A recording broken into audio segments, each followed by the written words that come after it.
Kalinga TV रे अछंती BJD सांसद सस्मित पात्र आसंत कथा ये जो रिएक्शन आपण जो इस्तीफा देइछंती बिजू पटनायक जी विषय में जहाँ किसी कहते मुख्य कौन आपन को इस्तीफा देवा को प्रवृत्ति देखु गतकाली जितेबाला भारतीय जनता पार्टी लोकसभा सांसद श्री निशिकांत दुबे प्रेस गोटे विवृत्ति दौ दौ से नेहरू को विषय रे कहले यूएसए विषय रे कहले एवं कौन सी जगह बिजू बाबू को लिंक करने को चेष्टा कले सब भितर एवं जो प्रकार भाव से जो वक्तव्य देले एवं जो विषय गुड़िक कहले एटा संपूर्ण भाव में निराधार संपूर्ण भाव में कपोल कल्पित एवं सेते बेले इमिडिएटली सोशल मीडिया रे मु ताकू काउंटर कली एवं कहली कि बिजू बाबू प्रवाद पुरुष बिजू पटनायक से कौन सी राजनैतिक दल मध्य बांधी केबे रही नथिले ओडिशा मध्य बांधी की रही नथिले राष्ट्र मध्य केवल बांधी की रही नथिले से गोटे अंतरराष्ट्रीय लेजेंड स्टॉलवर्ट एवं स्टेट्समैन एवं जेतेबेले रशिया सहित युद्ध चलीथिला जर्मन नाजींकर तेरे रशिया को सपोर्ट करथिले बिजू बाबू एवं तांको मध्य आर्म्स एंड एम्युनिशंस मध्य देथिले जेतेबेले कश्मीर रे 1947 रे पाकिस्तान पसी आस्थिला श्रीनगर पर्यंत सेतेबेले हमर भारतीय सेना को नहीं करी सेठी मध्य लैंड करथिले तेरे इंडोनेशिया रो जो ताको फ्रीडम फाइटर्स थिले तांको जेतेबेले सुरक्षित भाव से रेस्क्यू करिवार थिला बिजू बाबू जाइथिले पायलट भाव में जाइए पिकअप करी जिते गोलाबारी हेलापर से नहीं आसते ए प्रकार जड़े स्टेट्समैन जड़े माने आज लोक विश्वगुरु विषय कहते विश्वगुरु किए थिले से बिजू बाबू थिले एवं जितेबाला यही प्रकार परिस्थिति ए प्रकार जड़े व्यक्ति तांकर ए प्रकार पर्सनालीटी एवं 4.5 कोटी ओडिशावासी से हृदयर स्पंदन तांको विषय ए प्रकार अरुचिकर एवं अमानवीय वक्तव्य दिज्व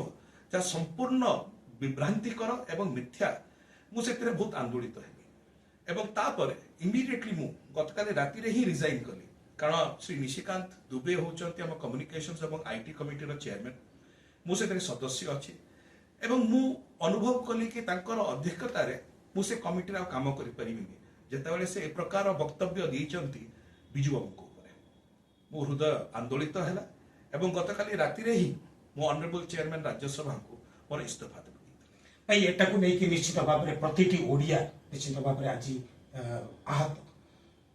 दल तरफ सेमती किसी स्पेशल ये रहिबो ओडिशा रे आगामी दिन रे एटा को कंडेम करिवे डेफिनेटली अपन देखिबे दल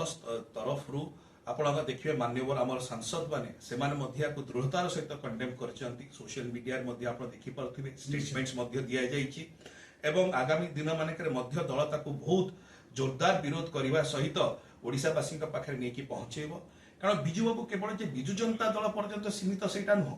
बिजू बाबू प्रत्येक जन ओडिया हृदय स्थानित अच्छा रही उज्जीवित अच्छा जो वैलर ताकर जो ब्रेवरी अच्छी सेटा प्रत्येक ओडिया को आहरी बहुत इंस्पायर करे तो प्रकार वक्तव्य अत्यंत निम्नमानर वक्तव्य आसी ये गोटे बड़ प्रश्न आसिया अस्मिता जो भारतीय जनता पार्टी सब कहते यहाँ कौन भारतीय जनता पार्टी ओडिया अस्मिता ओडिशार जे बरपुत्र प्रवाद पुरुष बिजू बाबू विषय ए प्रकार वक्तव्य देवे एते तल स्तर को चली जीवे मोर शेष प्रश्न भाई जदि निशिकांत दुबे एथिपाई क्षमा प्रार्थना करती कथा फेरी नियंती तांकु दल क्षमा दब एवं आपण पुणी से कमिटी आसी पारिबे देखो तो हाइपोथेसिस ऊपर मु एक स्टेटमेंट देवा को चाहूनी से कोन कले आमे कोन करिवु सेटा आगामी काली पई अछि किंतु आज अभी पर्यंत ए प्रकार कौन विषय से करि नाहंती से विषय मत दवाटा उचित हो